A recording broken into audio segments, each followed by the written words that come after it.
ਦੋਸਤੋ ਸਤਿ ਸ਼੍ਰੀ ਅਕਾਲ। ਤੁਹਾਡਾ ਬਹੁਤ-ਬਹੁਤ ਸਵਾਗਤ ਹੈ ਅੱਜ ਦੇ ਕਰੰਟ ਅਫੇਅਰ ਸੈਸ਼ਨ ਦੇ ਵਿੱਚ। ਦੋਸਤੋ ਲਗਾਤਾਰ ਅਸੀਂ ਪਿਛਲੇ ਕਾਫੀ ਹਫ਼ਤਿਆਂ ਤੋਂ ਦੁਬਾਰਾ ਸ਼ੁਰੂ ਕੀਤਾ ਹੈ ਕਰੰਟ ਅਫੇਅਰ ਸੈਸ਼ਨ ਅਤੇ ਜਿਸ ਦੇ ਵਿੱਚ ਅਸੀਂ ਦੋਸਤੋ ਬਿਨਾਂ ਕਿਸੇ ਦਿਨ ਦੇ ਲਾਸ ਤੋਂ ਹਰ ਰੋਜ਼ ਸਵੇਰੇ 7 ਵਜੇ ਹੈ ਇਸ ਦਾ ਪ੍ਰੀਮੀਅਰ ਕਰਦੇ ਹਾਂ। ਤਾਂ ਅੱਜ ਦਾ ਕਰੰਟ ਅਫੇਅਰ ਸੈਸ਼ਨ ਬਹੁਤ ਮਹੱਤਵਪੂਰਨ ਹੈ ਦੋਸਤੋ। ਮਹੱਤਵਪੂਰਨ ਵੈਸੇ ਹਰ ਰੋਜ਼ ਹੀ ਹੁੰਦਾ, ਨਵੀਆਂ ਖਬਰਾਂ ਪੜ੍ਹਦੇ ਹਾਂ, ਨਵੇਂ MCQs ਦੇਖਦੇ ਹਾਂ, ਲੇਕਿਨ ਨਾਲ ਹੀ ਨਾਲ ਮੈਂ ਦੱਸਣਾ ਚਾਹੁੰਦਾ ਕਿ ਹੁਣ ਜਦੋਂ ਤੁਸੀਂ ਜੋ ਹੈ ਸਵੇਰੇ 7 ਵਜੇ ਇਸ ਨੂੰ ਸੁਣ ਰਹੇ ਹੋ ਤਾਂ ਦੋਸਤੋ ਜੋ ਹੈ बहुत सारे जो किसान जथेबंदियां ने जो तिन्ने कानून जो वापस करवा के है हुण वापस आ रही ने। तो कल ऑफिशियली जो है अनाउंस हो गया वापस आ रही ने जथेबंदियां। बहुत सारे किसान ने जो पिछले 1 साल तो उत्थे दोस्तों डट के मुकाबला कर रहे सी अते किते ना किते जो है दोस्तों साडा भी जो एक कॉन्ट्रीब्यूट कह लो या फिर साडा असी कुछ करना चाहते सी कि हुण वो जो यूथ है जिस यूथ लई वो जो बजुर्ग 1 साल तक रहे तो बीइंग ए टीचर दोस्तों जो है सानू लग्या कि कुछ ना कुछ जरूर करना चाहिए। तो असी भी जो कोऑपरेटिव इंस्पैक्टर क्योंकि जो साडी पूरी जो टीम है जो है मैनू लगता है वैसे साडी टीम की पूरी दुनिया है सल्यूट कर रही है उन्हां बाबियां नू जो दोस्तों मीह हनेरी धुप दे विच लगातार है उत्थे बैठे रहे ਅਤੇ शांतमई ढंग नाल अंदोलन करके है फतेह प्राप्त करके हुण वापस आ रहे ने। तो हुण जो है साडा भी जो है कोऑपरेटिव इंस्पैक्टर का जो बैच है कल तो उसकी शुरुआत हो रही है बिल्कुल फ्री ऑफ कॉस्ट असीं कर रहे हैं उसनूं।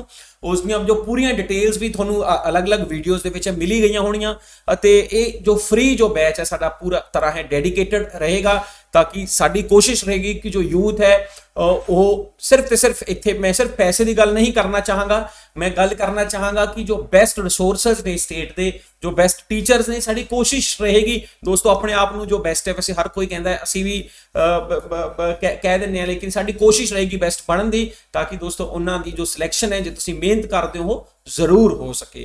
तो शुरुआत करते हैं अज की इस दोस्तों अनाउंसमेंट तो बाद। कल तो है मतलब मंडे तो है शामी 6 तो 9 है डेली साडी क्लास होया करेगी। तो शुरुआत करते हैं सब तो पहला जो है दोस्तों सुर्खियां। तो सब तो पहली सुर्खी है कि साडी जो हैवी इंडस्ट्री मिनिस्ट्री है उसने फेम प्रोजेक्ट के तहत तो फेम क्योंकि थोनू ये दोस्तों नहीं दिख रहा होगा फेम का फुल फॉर्म तो क्योंकि ये PDF भी मैं टैलीग्राम से शेयर कर देना तो तुसीं उत्थों ध्यान नाल इसनूं देख सकते हो। फेम का वैसे फुल फॉर्म है fast adoption and manufacturing of hybrid and electric vehicles. तो जिस दे तहत जो हाइब्रिड व्हीकल्स ने जो पेट्रोल डीजल के नाल नाल दोस्तों चार्जिंग ते भी चलणगे। तो फेस 1 के तहत जो साडा प्लान सी कि 520 इलैक्ट्रिक स्टेशन जिवें पेट्रोल पंप हुंदे ने उस तरह इलैक्ट्रिक स्टेशन जिथे चार्जिंग होया करनियां गड्डियां। तो दोस्तों 420 का है टीचा रखा जिस दे विचों 452 ऑलरेडी इंस्टॉल हो चुके हैं। फेज 2 के तहत है जो मिनिस्ट्री ने कहा कि असी इंडिया के 68 सिटियां दे विच है लगभग 28 तो 77 है होर नवे इलैक्ट्रिक स्टेशन है वह लगावांगे। तो ये फेम बड़ा इंपॉर्टेंट है। फेम किस नाल जुड़िया हुआ इलैक्ट्रिक स्टेशन नाल जुड़िया हुआ इस प्रोजेक्ट है। और जो मिनिस्टर ने राज्य सभा के मैंबर ने कृष्णपाल गुर्जर इसकी पूरी जो जानकारी है कल उन्होंने है परसों उन्होंने राज्य सभा के दी सी। फिर दोस्तों दूजा जो प्रश्न है साडे जो एनर्जी डिवेलपमेंट मिनिस्टर ने पंजाब के राजकुमार वेरका जी तो उन्होंने खुशी जताई है कि एनर्जी कंजरवेशन दे विच है पंजाब का ये जो डिपार्टमेंट है पीडा पंजाब एनर्जी डिवेलपमेंट एजेंसी इसने पूरे भारत दे विच पहला स्थान प्राप्त किया है एनर्जी कंजरवेशन अवार्ड 2021 दे विच। तो 14 दिसंबर नूं पूरी दुनिया दे विच दोस्तों ये सैलीब्रेट कराया जाता है अते विज्ञान भवन दे विच ये जो अवार्ड है पंजाब नूं मिलण जा रहा है जिस दे विच साडे जो मिनिस्टर ने राजकुमार वेरका जी होप्स उत्थे जाके ये अवार्ड लैणगे। अगली जो सुर्खी है दोस्तों साडी स्पोर्ट्स तो है अंडर 19 जो विश्व का जो अंडर 19 जो साडी क्रिकेट टीम है तो उसनूं लैके ये नवी सुर्खी है एशिया कप है होण जा रहा है UAE दे विच। UAE दे विच काफ़ी सारे टूर्नामेंट्स है हुण होण लग पे ने चाहे IPL की गल करिए चाहे T20 की गल करिए तो उत्थे एशियन चैंपीयनशिप होएगी अते उस लई भारत के जो नवे कप्तान होणगे वो होणगे दिल्ली के प्लेयर यश धुल।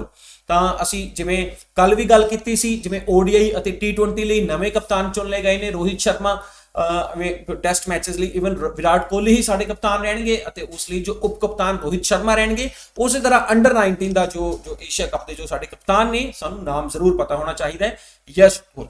नाल ही नाल स्पोर्ट्स नाल जुड़ी सुर्खी है तो तुहानू याद होवेगा बीजिंग 2022 ओलंपिक्स दे विच US UK ऑस्ट्रेलिया न्यूजीलैंड सारे कंट्रीज ने डिप्लोमैटिक बॉयकॉट किया हुआ है उन्होंने जो है ਡਿਪਲੋਮੈਟਸ ਹੈ ਉੱਥੇ ਜਾ ਕੇ ਪਾਰਟਿਸਿਪੇਟ ਨਹੀਂ ਕਰਨਗੇ। ਇਵਨ ਇੰਡੀਆ ਨੇ ਹੈ ਉਹਨਾਂ ਦੇ ਨਾਲ ਚੱਲਣ ਤੋਂ ਇਨਕਾਰ ਕਰ ਦਿੱਤਾ ਹੈ। ਇੰਡੀਆ ਦੇ ਡਿਪਲੋਮੈਟਸ ਅਤੇ ਐਥਲੀਟਸ ਦੋਨੋਂ ਹੀ ਉੱਥੇ ਜਾ ਕੇ ਪਾਰਟਿਸਿਪੇਟ ਕਰਨਗੇ ਜੀ।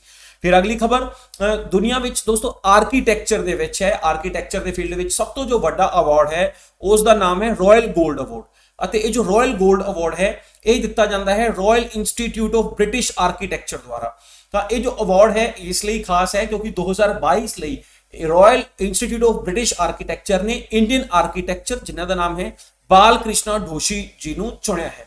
ਬਾਲ ਕ੍ਰਿਸ਼ਨਾ ਢੋਸ਼ੀ ਦੋਸਤੋ 94 ਸਾਲ ਦੀ ਉਮਰ ਹੈ, ਆਪਣੀ ਜ਼ਿੰਦਗੀ ਦੇ ਵਿੱਚ 100 ਤੋਂ ਵੱਡੇ ਪ੍ਰੋਜੈਕਟ ਕਰ ਚੁੱਕੇ ਨੇ। ਇਵਨ ਚੰਡੀਗੜ੍ਹ ਨੂੰ ਬਣਾਉਣ ਵਾਲੇ ਲੀ ਕਾਰਬਿਜ਼ਰ ਦੇ ਨਾਲ ਵੀ ਇਹਨਾਂ ਨੇ ਕੰਮ ਕੀਤਾ ਹੈ ਅਤੇ ਇਸ ਲਈ ਨਰਿੰਦਰ ਮੋਦੀ ਜੀ ਨੇ ਵੀ ਇਹਨਾਂ ਨੂੰ ਵਧਾਈ ਦਿੱਤੀ ਹੈ। ਬਾਲ ਕ੍ਰਿਸ਼ਨਾ ਢੋਸ਼ੀ, ਤੁਸੀਂ ਨਾਮ ਯਾਦ ਰੱਖਣਾ ਹੈ, ਅਵਾਰਡ ਦਾ ਨਾਮ ਯਾਦ ਰੱਖਣਾ ਹੈ। ਫਿਰ ਅਗਲਾ ਪ੍ਰਸ਼ਨ ਸਾਡਾ ਤਾਸ਼ਕੰਦ ਤੋਂ, ਤਾਂ ਤਾਸ਼ਕੰਦ ਦੇ ਵਿੱਚ ਕਾਮਨਵੈਲਥ ਜੋ ਕੰਟਰੀਜ਼ ਨੇ ਉਹਨਾਂ ਦੀ ਵੇਟ ਲਿਫਟਿੰਗ ਚੈਂਪੀਅਨਸ਼ਿਪ ਹੋ ਰਹੀ ਹੈ। ਤਾਂ ਮਿਜ਼ੋਰਮ ਦੀ ਇਹ 19 ਸਾਲਾ ਲੜਕੀ ਜਿਸ ਦਾ ਨਾਮ ਹੈ ਜੈਰਮੀ ਲਾਲ ਰਿਨੁੰਗਾ, ਤੁਸੀਂ ਜੈਰਮੀ ਯਾਦ ਰੱਖ ਸਕਦੇ ਹੋ। ਤਾਂ ਇਹਨਾਂ ਨੇ ਦੋਸਤੋ 골ਡ ਮੈਡਲ ਜਿੱਤ ਕੇ ਹੈ ਇਤਿਹਾਸ ਰਚ ਦਿੱਤਾ ਹੈ।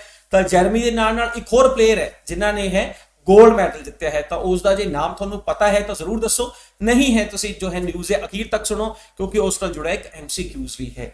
ਦੋਸਤੋ ਅਖੀਰਲਾ ਜੋ ਸੁਰਖੀ ਹੈ ਉਹ ਸਾਡੀ ਡੈਮੋਕ੍ਰੈਟਿਕ ਜੋ ਸਮਿਟ ਹੈ ਵਾਸ਼ਿੰਗਟਨ USA ਜੋ ਉਸ ਨੂੰ ਹੋਸਟ ਕਰ ਰਿਹਾ ਹੈ ਉਸ ਨਾਲ ਜੁੜੀ ਹੈ। ਕੱਲ ਹੀ ਅਸੀਂ ਗੱਲ ਕੀਤੀ ਸੀ ਕਿ ਜੋਏ ਬਿਡਨ ਜੋ ਰਾਸ਼ਟਰਪਤੀ ਨੇ ਅਮਰੀਕਾ ਦੇ, ਉਹਨਾਂ ਨੇ 422 ਮਿਲੀਅਨ US ਦਾ ਜੋ ਹੈ ਇੱਕ ਏਡ ਦਿੱਤਾ ਹੈ ਸਾਰੇ ਡੈਮੋਕ੍ਰੈਟਿਕ ਕੰਟਰੀਜ਼ ਨੂੰ, ਜਿਸ ਲਈ ਮੀਡੀਆ ਮਜ਼ਬੂਤ ਹੋ ਸਕੇ, ਕਰਪਸ਼ਨਸ ਖਤਮ ਹੋ ਸਕਣ ਅਤੇ ਜੋ ਡੈਮੋਕ੍ਰੇਸੀ ਦੀ ਬੁਨਿਆਦ ਹੈ ਉਹ ਬਿਹਤਰ ਹੋ ਸਕੇ ਪੂਰੀ ਦੁਨੀਆ ਭਰ ਦੇ ਵਿੱਚ। ਤਾਂ ਕੱਲ ਉਸ ਨੂੰ ਜੋ ਦੋਸਤੋ ਉਸ ਸੰਮੇਲਨ ਦੇ ਵਿੱਚ ਡਿਜੀਟਲ ਤਰੀਕੇ ਨਾਲ ਜੋ ਹੈ ਪਾਰਟਿਸਿਪੇਟ ਕਰਦੇ ਹੋਏ ਨਰਿੰਦਰ ਮੋਦੀ ਜੀ ਵੀ ਨੇ ਕਿਹਾ ਕਿ ਸਾਡਾ ਜੋ ਹਿੰਦੁਸਤਾਨ ਹੈ ਇਸ ਦੇ ਵਿੱਚ ਹੈ ਜੋ ਡੈਮੋਕ੍ਰੇਸੀ ਦੀਆਂ ਜੜ੍ਹਾਂ ਨੇ, ਲੋਕਤੰਤਰ ਦੀਆਂ ਜੜ੍ਹਾਂ ਨੇ, ਐਂਸ਼ੀਅੰਟ ਇੰਡੀਆ ਤੋਂ। ਇਵਨ ਇੱਥੇ ਸਪੈਸ਼ਲੀ ਜ਼ਿਕਰ ਕੀਤਾ ਲਿਆਚਵੀ ਅਤੇ ਸ਼ਾਕਿਆ ਦਾ ਜਦੋਂ ਰਾਜ ਸੀ ਉਸ ਵਕਤ ਵੀ ਹੈ ਲੋਕਾਂ ਦੁਆਰਾ ਹੈ ਰਾਜਾ ਚੁਣਿਆ ਜਾਂਦਾ ਸੀ। ਤਾਂ ਇਹਨਾਂ ਨੇ ਇੱਥੇ ਸਪੈਸ਼ਲੀ ਕਿਹਾ ਕਿ ਜਿਵੇਂ ਅਬਰਾਹਿਮ ਲਿੰਕਨ ਨੇ ਡੈਫੀਨੇਸ਼ਨ ਦਿੱਤਾ ਸੀ democracy is what type of where government is elected by the people for the people to the people, ਇਹਨਾਂ ਨੇ ਨਾਲ ਹੀ ਨਾਲ ਕਿਹਾ with the people with in the people. ਤਾਂ ਨਰਿੰਦਰ ਮੋਦੀ ਜੀ ਨੇ ਨਾਲ ਹੀ ਕਿਹਾ ਕਿ ਸੋਸ਼ਲ ਮੀਡੀਆ ਅਤੇ ਕ੍ਰਿਪਟੋ ਕਰੰਸੀ ਵਰਗੇ ਜੋ ਚੈਲੰਜਸ ਨੇ ਉਹਨਾਂ ਨੂੰ ਵੀ ਹੈ ਨਿਪਟਣ ਦੀ ਜ਼ਰੂਰਤ ਹੈ, ਅਤੇ ਕਿਉਂਕਿ ਇਹਨਾਂ ਨੂੰ ਜੋ ਹੈ ਇੱਕ ਪਾਸੇ ਜੇ ਸਹੀ ਤਰੀਕੇ ਨਾਲ ਯੂਜ਼ ਨਹੀਂ ਹੋਇਆ ਤਾਂ ਇਸ ਤਰ੍ਹਾਂ ਦੀਆਂ ਜੋ ਚੀਜ਼ਾਂ ਨੇ ਇਹ ਡੈਮੋਕ੍ਰੇਸੀ ਲਈ ਖਤਰਾ ਵੀ ਹੋ ਸਕਦੀਆਂ ਨੇ। ਤਾਂ ਇਸ ਸਾਲ ਦਾ ਜੋ ਹੋਸਟ ਕਰ ਰਿਹਾ ਹੈ ਉਹ USA ਕਰ ਰਿਹਾ ਹੈ, ਇਹ ਅਸੀਂ ਜ਼ਰੂਰ ਯਾਦ ਰੱਖਾਂਗੇ। ਤਾਂ ਦੋਸਤੋ ਜੋ ਹੈ ਫਸਟ ਇਨ એનર્ਜੀ ਕੰਜ਼ਰਵੇਸ਼ਨ ਇਹ ਅਸੀਂ ਆਲਰੇਡੀ ਗੱਲ ਕਰ ਚੁੱਕੇ ਹਾਂ। ਤਾਂ ਇਸ ਤੋਂ ਬਾਅਦ ਦੂਜੇ ਸੈਕਸ਼ਨ ਦੇ ਵਿੱਚ ਅਸੀਂ ਗੱਲ ਕਰਾਂਗੇ ਜੋ MCQs ਅਤੇ ਉਸ ਤੋਂ ਪਹਿਲਾਂ ਉਹਨਾਂ ਨਾਲ ਜੁੜੀਆਂ ਸੁਰਖੀਆਂ। ਜਿਵੇਂ ਕਿ ਪਹਿਲੀ ਸੁਰਖੀ ਹੈ ਮਿਨਿਸਟਰੀ ਆਫ ਪਾਵਰ ਹੈ ਸੈਲੀਬ੍ਰੇਟ ਕਰ ਰਹੀ ਹੈ 8 ਤੋਂ 14 ਦਸੰਬਰ એનર્ਜੀ ਕੰਜ਼ਰਵੇਸ਼ਨ ਵੀਕ, ਆਲਰੇਡੀ ਅਸੀਂ ਗੱਲ ਕਰ ਚੁੱਕੇ ਹਾਂ। 14 ਨੂੰ ਵਿਗਿਆਨ ਭਵਨ ਦੇ ਵਿੱਚ ਇੱਕ ਸੈਲੀਬ੍ਰੇਸ਼ਨ ਵੀ ਹੋਏਗਾ। ਮਿਆਂਮਾਰ ਦੀ ਜੋ ਦੋਸਤੋ ਹੈਡ ਸੀ ਔਂਗ ਸਾਨ ਸੂ ਕੀ, ਉਹਨਾਂ ਨੂੰ ਗ੍ਰਿਫਤਾਰ ਕਰ ਲਿਆ ਗਿਆ ਹੈ। 2 ਦਿਨ ਪਹਿਲਾਂ ਵੀ ਅਸੀਂ ਗੱਲ ਕੀਤੀ ਸੀ। यूपी कैबिनेट ने है आत्मनिर्भर कृषक डेवलपमेंट स्कीम है जो है मंजूर कर दी है, जिस लिए 12,000 करोड़ है ਉਹ ਕੇਂਦਰ ਸਰਕਾਰ ਦੇਵੇਗੀ। ਚੌਥਾ ਮਾਈਕਰੋਸਾਫਟ ਹਿੰਦੁਸਤਾਨ ਦੇ ਵਿੱਚ ਸਾਈਬਰ ਸਿਕਿਉਰਿਟੀ ਸਕਿਲਿੰਗ ਲਈ ਹੈ ਇੰਡੀਅਨ ਗਵਰਨਮੈਂਟ ਮਿਲ ਕੇ ਹੈ ਪ੍ਰੋਗਰਾਮ ਕਰ ਰਹੀ ਹੈ ਤਾਂ ਕਿ ਹਿੰਦੁਸਤਾਨ ਦੇ ਵਿੱਚ ਯੁਵਾਵਾਂ ਨੂੰ ਹੈ ਇਸ ਦੇ ਵਿੱਚ ਇੱਕ ਤਰਫ ਹੈ ਸਾਈਬਰ ਸਿਕਿਉਰਿਟੀ ਦੇ ਵਿੱਚ ਵੀ ਅੱਗੇ ਲੈ ਕੇ ਜਾਇਆ ਸਕੇ ਤੇ ਦੂਜੀ ਤਰਫ ਹੈ ਲੋਕਾਂ ਨੂੰ ਇਸ ਦੇ ਵਿੱਚ ਰੋਜ਼ਗਾਰ ਵੀ ਮਿਲ ਸਕੇ। ਪੰਜਵਾਂ ਸੰਕੇਤ ਮਹਾਦੇਵ ਸਾਗਰ ਨੇ ਜੋ ਕਾਮਨਵੈਲਥ ਵੇਟ ਲਿਫਟਿੰਗ ਦੇ ਵਿੱਚ 골ਡ ਮੈਡਲ ਜਿੱਤਿਆ ਹੈ। 6ਵਾਂ ਸਕਿੱਲ ਸਰਵੇ ਦੇ ਵਿੱਚ ਦੋਸਤੋ ਕਈ ਸਾਰੇ ਨਵੇਂ ਆંકੜੇ ਆਏ ਜਿਵੇਂ ਕਿ ਮਹਾਰਾਸ਼ਟਰ ਦੇ ਵਿੱਚ ਸਭ ਤੋਂ ਜ਼ਿਆਦਾ ਏਮਪਲੋਇਮੈਂਟ ਹੋਵੇ, ਮਹਿਲਾਵਾਂ ਜ਼ਿਆਦਾ जो है दोस्तों एम्प्लॉयड ने percentage wise as compare to males. ਅਤੇ 7ਵਾਂ ਜੋ ਕੁਐਸਚਨ ਹੈ ਉਹ ਜੋ ਹੈ ਆਬਜ਼ਰਵਰ ਸਟੇਟਸ ਹੈ ਜੋ ਦਿੱਤਾ ਹੈ ਯੂਨਾਈਟਿਡ ਨੇਸ਼ਨ ਜਨਰਲ ਅਸੈਂਬਲੀ ਨੇ ਇੰਟਰਨੈਸ਼ਨਲ ਸੋਲਰ ਅਲਾਈਅੰਸ ਨੂੰ ਜਿਸ ਦਾ ਹੈੱਡਕੁਆਰਟਰ ਹਿੰਦੁਸਤਾਨ ਦੇ ਵਿੱਚ ਹੈ ਗੁੜਗਾਉਂ ਦੇ ਵਿੱਚ। ਤਾਂ ਇਹਨਾਂ ਨਾਲ ਜੁੜੇ ਜੋ MCQs ਨੇ, ਪਹਿਲਾ ਜੋ MCQ ਹੈ ਉਹ ਜੁੜਿਆ ਹੈ એનર્ਜੀ ਕੰਜ਼ਰਵੇਸ਼ਨ ਵੀਕ ਨਾਲ। ਤਾਂ ਇਸ ਦੇ ਵਿੱਚ ਦੋ ਕੁਝ ਪੁਆਇੰਟਸ ਨੇ। ਪਹਿਲਾ ਇਸ ਨੂੰ ਆਜ਼ਾਦੀ ਦੇ ਅੰਮ੍ਰਿਤ ਮਹੋਤਸਵ ਦੇ ਤਹਿਤ ਹੈ ਸੈਲੀਬ੍ਰੇਟ ਕੀਤਾ ਜਾ ਰਿਹਾ ਹੈ ਅਤੇ ਦੂਸਰਾ ਤਾਂ ਕਿ ਇਸ ਆਯੋਜਨ ਦੇ ਤਹਿਤ ਹੈ ਹਿੰਦੁਸਤਾਨ ਦੇ 28 ਸਟੇਟ ਅਤੇ 8 UTs ਦੇ ਵਿੱਚ ਹੈ ਜੋ ਸਟੇਟ ਲੈਵਲ ਪੇਂਟਿੰਗ ਕੰਪੀਟੀਸ਼ਨਸ ਨੂੰ ਵੀ ਕਰਵਾਇਆ ਜਾਏਗਾ। ਤਾਂ ਅਸੀਂ ਦੱਸਣਾ ਹੈ ਦੋਨੋਂ ਪੁਆਇੰਟਸ ਗਲਤ ਨੇ, ਠੀਕ ਨੇ, ਜਾਂ ਇੱਕ ਠੀਕ ਹੈ ਜਾਂ ਇੱਕ ਗਲਤ ਹੈ। ਤਾਂ ਦੋਸਤੋ ਇਹ ਦੋਨੋਂ ਹੀ ਜੋ ਪੁਆਇੰਟਸ ਨੇ ਬਿਲਕੁਲ ਠੀਕ ਨੇ। ਤਾਂ ਇਹ ਜੋ ਪ੍ਰੋਗਰਾਮ ਹੈ ਜਿਸ ਦੀ ਅਸੀਂ ਜੋ ਜ਼ਿਕਰ ਕਰ ਰਹੇ ਹਾਂ ਤਾਂ ਇਹ ਜੋ ਪ੍ਰੋਗਰਾਮ ਹੈ ਆਜ਼ਾਦੀ ਦਾ ਅੰਮ੍ਰਿਤ ਮਹੋਤਸਵ ਜੋ 75 ਸਾਲਾ ਸੈਲੀਬ੍ਰੇਸ਼ਨ ਉਸ ਦੇ ਤਹਿਤ ਇਸ ਨੂੰ ਕਰਵਾਇਆ ਜਾ ਰਿਹਾ ਹੈ ਅਤੇ ਇਸ ਨੂੰ ਜੋ ਆਰਗੇਨਾਈਜ਼ ਕਰ ਰਿਹਾ ਉਹ ਕਰ ਰਿਹਾ ਬਿਊਰੋ ਆਫ એનર્ਜੀ ਐਫੀਸ਼ੀਐਂਸੀ ਜਿਸ ਦੇ ਵਿੱਚ ਪੇਂਟਿੰਗ ਕੰਪੀਟੀਸ਼ਨ ਵੀ ਹੋਏਗਾ ਅਤੇ ਇਸ ਤੋਂ ਇਲਾਵਾ ਕੰਜ਼ਰਵੇਸ਼ਨ ਅਵਾਰਡਸ ਜਾਂ એનર્ਜੀ ਐਫੀਸ਼ੀਐਂਸੀ ਇਨੋਵੇਸ਼ਨ ਅਵਾਰਡਸ ਵੀ ਦਿੱਤੇ ਜਾਣਗੇ। ਅਤੇ ਇਸ ਸਾਲ ਇਸ ਦਾ ਜੋ ਥੀਮ ਹੈ that is energy efficient India and ਆਜ਼ਾਦੀ ਦਾ ਅੰਮ੍ਰਿਤ ਮਹੋਤਸਵ ਕਲੀਨੈਸਟ ਪਲੈਨਟ। फिर दोस्तों दूजा प्रश्न है ऑंग सांग सू की जो म्यांमार नाल जुड़े हुए ने, ਤਾਂ म्यांमार नाल भारत ਦੇ ਕਿਹੜੇ-ਕਿਹੜੇ ਜੋ ਸੂਬੇ ਨੇ ਉਹਨਾਂ ਦੀ ਬਾਉਂਡਰੀ ਸ਼ੇਅਰ ਹੁੰਦੀ ਹੈ।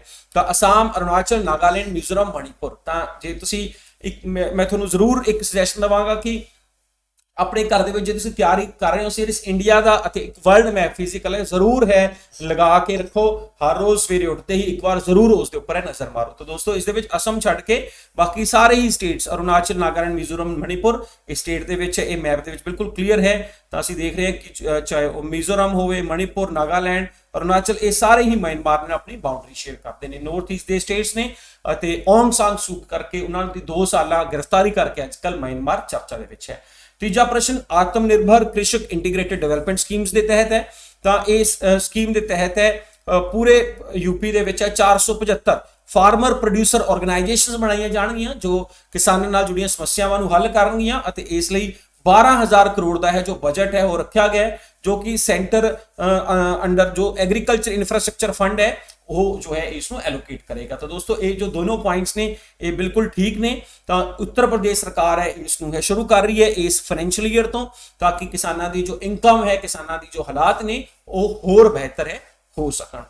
फिर चौथा प्रश्न साइबर सिक्योरिटी स्किलिंग प्रोग्राम नाल जुड़िया जो कि माइक्रोसॉफ्ट ने लॉन्च किया है। इसका मकसद है कि हिंदुस्तान के 500 लर्नर्स 500 स्टूडेंट्स को तैयार किया जाए ਅਤੇ ਇਸ ਦੇ ਵਿੱਚ ਹੈ ਸਿਕਿਉਰਿਟੀ ਨਾਲ ਜੁੜੇ ਜੋ ਫੰਡਾਮੈਂਟਲਸ ਨੇ, ਕੰਪੀਟੈਂਸ ਨੇ ਅਤੇ ਆਇਡੈਂਟੀਟੀ ਹੈ ਉਸ ਨੂੰ ਚੰਗੀ ਤਰੀਕੇ ਨਾਲ ਹੈ ਬੱਚਿਆਂ ਨੂੰ ਸਿੱਖਿਆ ਦਿੱਤੀ ਜਾਵੇ। ਤਾਂ ਦੋਸਤੋ ਇਸ ਦੇ ਵਿੱਚ ਸਿਰਫ ਤੇ ਸਿਰਫ ਦੂਜਾ ਪੁਆਇੰਟ ਠੀਕ ਹੈ ਕਿਉਂਕਿ ਇੱਥੇ 500 ਲਰਨਰ ਨਹੀਂ, ਇੱਥੇ 1 ਲੱਖ ਜੋ ਲਰਨਰ ਨੂੰ ਜੋ ਹੈ 1 ਲੱਖ ਬੱਚੇ ਨੂੰ ਹੈ ਸਿੱਖਿਆ ਦੇਣ ਦਾ ਜੋ ਨਿਸ਼ਚੈ ਕੀਤਾ ਹੈ ਗਵਰਨਮੈਂਟ ਆਫ ਇੰਡੀਆ ਨੇ ਅਤੇ ਮਾਈਕਰੋਸਾਫਟ ਨਾਲ ਮਿਲ ਕੇ ਗਵਰਨਮੈਂਟ ਆਫ ਇੰਡੀਆ ਇਹ ਕੰਮ ਕਰੇਗੀ ਜੀ।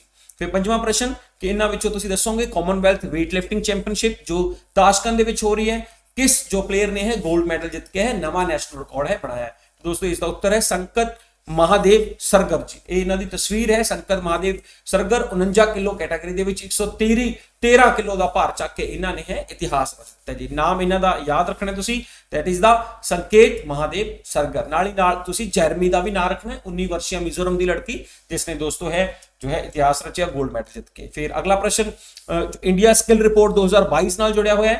इस दे तहत जो महाराष्ट्र है उस दे विच सब तो ज्यादा इंप्लॉयबल टैलेंट है ਅਤੇ दूजा है कि women's as compare to men's percentage wise ज्यादा इंप्लॉयबल ने।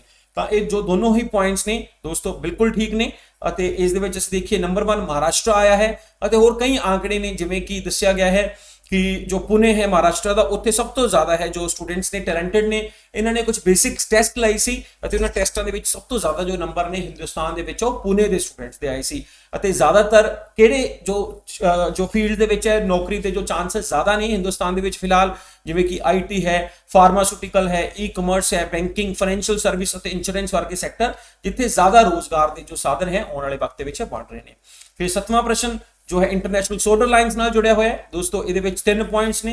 पहला पॉइंट है कि इसका जो एम है scale up energy application, take coordinate action through programmes and activities launched on a voluntary basis and facilitate collaborative research and development activities in solar energy technology. तो solar energy की जो technology है उसनू जो है आने वाले भविख के विच ज्यादा तो ज्यादा यूज करके है उस तो है सानू काम लेना चाहिए। ये मैक्सिमम ये सोलर सोर्स रिच कंट्रीज का ग्रुप है जो ट्रॉपिक ऑफ कैंसर और ट्रॉपिक ऑफ कैप्रिकॉर्न के इन बिटवीन होंगे ने और इसका जो हैडक्वार्टर है वह पेरिस फ्रांस के विच है।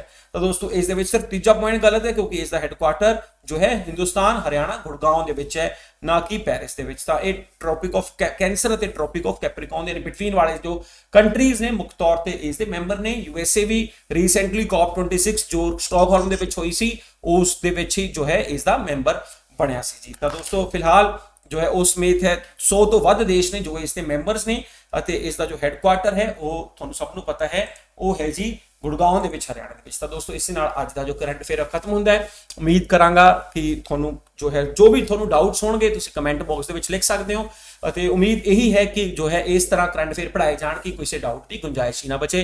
ਅਤੇ ਦੋਸਤੋ ਇਸ ਨੂੰ ਸ਼ੇਅਰ ਅਤੇ ਲਾਈਕ ਜ਼ਰੂਰ ਕਰ ਦਿਆ ਕਰੋ ਅਤੇ ਇਸ ਜੋ ਕਰੰਟ ਅਫੇਅਰ ਦੀ PDF ਪ੍ਰਾਪਤ ਕਰਨ ਲਈ ਸਾਡੇ ਟੈਲੀਗ੍ਰਾਮ ਨਾਲ ਵੀ ਜੁੜ ਸਕਦੇ ਹੋ ਕਿਉਂਕਿ ਉਸ ਜੋ है लगभग इस क्लास तो बाद है मैं सवेरे 7:30-8 बजे तक है उसको अपलोड भी कर देना। तो बहुत बहुत धन्यवाद, थैंक यू।